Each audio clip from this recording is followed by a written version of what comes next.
सुप्रभात बच्चों।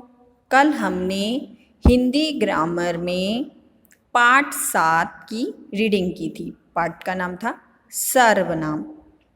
सर्वनाम किसे कहते हैं? जो शब्द संज्ञा के स्थान पर प्रयोग किए जाते हैं उन्हें सर्वनाम कहते हैं। जैसे मैं, तुम, आप आदि। आज हम इस पाठ की एक्सरसाइज करेंगे। पहला प्रश्न, सही विकल्प पर सही का चिन्ह लगाइए। तुम शब्द का प्रयोग किसके लिए किया जाता है? अपने लिए, सुनने वाले के लिए, किसी अन्य के लिए। तुम शब्द का प्रयोग मध्यम पुरुष के लिए किया जाता है, मीन्स सुनने वाले के लिए किया जाता है। तो सही उत्तर है सुनने वाले के लिए। अगला, कौन सा शब्द किसी निश्चित वस्तु या व्यक्ति आदि का बोध कराता है? निश्चित व्यक्ति या वस्तु का बोध कराता है, मीन्स कंफर्म करता है कि वो व्यक्ति या वस्तु है। इस, कोई, किसी। सही उत्तर है इस शब्द से कंफर्म हो जाता है कि ये वस्तु यहाँ पर है, ये व्यक्ति यहाँ पर उपस्थित है। नेक्स्ट, उसे शब्द का बहुवचन रूप क्या होगा? उसे शब्द एक वचन है, इसका बहुवचन बताना है। उनमें, उनका, उन्हें। उसे शब्द का बहुवचन क्या है? उन्हें। तो सही उत्तर क्या हुआ? उन्हें। अगला, उचित सर्वनाम शब्दों की सहायता से रिक्त स्थान भरिए। यहाँ पर सर्वनाम शब्द दिए गए हैं, इसमें से हमें सही सर्वनाम शब्द चुनकर इन खाली स्थानों में भरना है। पहला, डैश अमरनाथ यात्रा कैसी रही? तुम्हारी, हमारी। इसमें क्या आएगा? तुम्हारी। तुम्हारी अमरनाथ यात्रा कैसी रही? अगला, मैं डैश बाजार जाकर फल ले आऊँगा। तुम या स्वयं। इसमें क्या आएगा? स्वयं। मैं स्वयं बाजार जाकर फल ले आऊँगा। अगला, आज डैश किसी से मिलने जाना है। मेरे, मुझे। सही क्या है इसमें से? मुझे। आज मुझे किसी से मिलने जाना है। अगला, डैश अभी खाना खा रहे हैं। हम, तुम। सही क्या है इसमें से? हम अभी खाना खा रहे हैं। अगला, यहाँ पर डैश सामान मिलता है। यहाँ पर कैसा सामान मिलता है? तो सही उत्तर क्या है? कैसा। डैश मेरी दी हुई भेंट स्वीकार कर ली। उन्हें, अगर हम यहाँ पर उन्हें लिखते हैं तो सेंटेंस गलत हो जाता है। जैसे उन्हें मेरी दी हुई भेंट स्वीकार कर ली। उन्हें यहाँ पर नहीं आएगा तो क्या आएगा? उन्होंने। उन्होंने मेरी दी हुई भेंट स्वीकार कर ली। अगला प्रश्न, उचित सर्वनाम शब्दों का प्रयोग करके वाक्य पुनः लिखिए।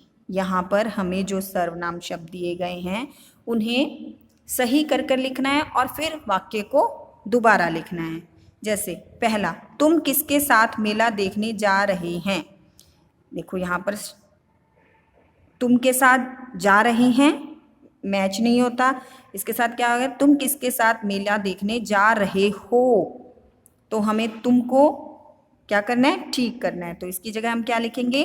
आप किसके साथ मेला देखने जा रहे हैं। अगला, मेरे घर के बाहर कुछ खड़ा हुआ है। कुछ वस्तु होती है, वस्तु के लिए प्रयोग किया जाता है तो वो खड़ी नहीं होती। तो कुछ क्या है? यहाँ पर हमें व्यक्ति के लिए यूज़ करना पड़ेगा सर्वनाम शब्द। तो क्या आएगा? कोई। मेरे घर के बाहर कोई खड़ा हुआ है।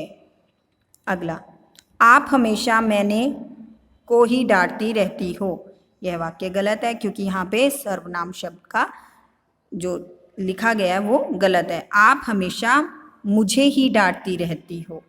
सही वाक्य क्या है? आप हमेशा मुझे ही डांटती रहती हो। अगला, जिसकी करनी वैसी भरनी। ये भी वाक्य जो है हमारा सही नहीं है, ये मिसमैच हो रहा है, तो इसके लिए क्या करेंगे, जैसी करनी वैसी भरनी। अगला, वे इस विषय में कुछ नहीं जानता है। वे, यहाँ पर जो वाक्य है वो एक वचन के लिए है और जो सर्वनाम शब्द लिखा गया है वो बहुवचन के लिए है, तो हम सर्वनाम शब्द को एक वचन में बदलेंगे। तो जैसे वह इस विषय में कुछ नहीं जानता है। उसने क्या रंग की फ्रॉक पहन रखी है, क्या रंग नहीं, क्या आएगा, किस रंग की फ्रॉक पहन रखी है। उसने किस रंग की फ्रॉक पहन रखी है।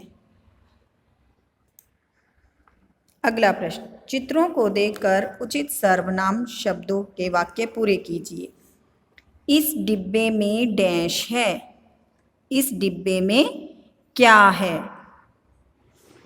अगला, डैश पर काला कोट टंगा था, तो इसमें क्या सर्वनाम शब्द आ सकता है, यहाँ पर काला कोट टंगा था।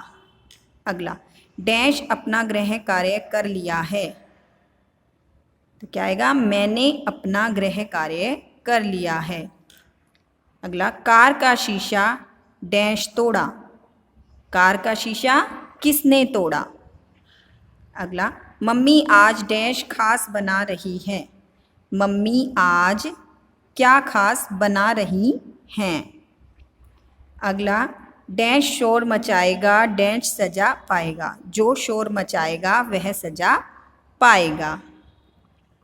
अगला प्रश्न, सर्वनाम शब्दों का प्रयोग करके वाक्य बनाइए। यहाँ पर जो सर्वनाम शब्द दिए गए हैं इनके प्रयोग से हमें वाक्य बनाना है। पहला शब्द है हम सब ने खाना खा लिया है।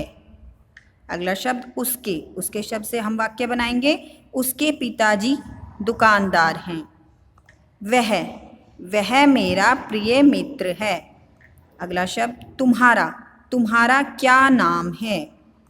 अगला शब्द कौन, तुम कौन सी पुस्तक पढ़ रहे हो। अगला शब्द है स्वयं, मैं अपना काम स्वयं कर लूँगी। इसी के साथ हमारी एक्सरसाइज कंप्लीट होती है। अब आपको यह एक्सरसाइज लर्न करनी है और अपनी हिंदी ग्रामर की बुक में फिल करनी है। धन्यवाद।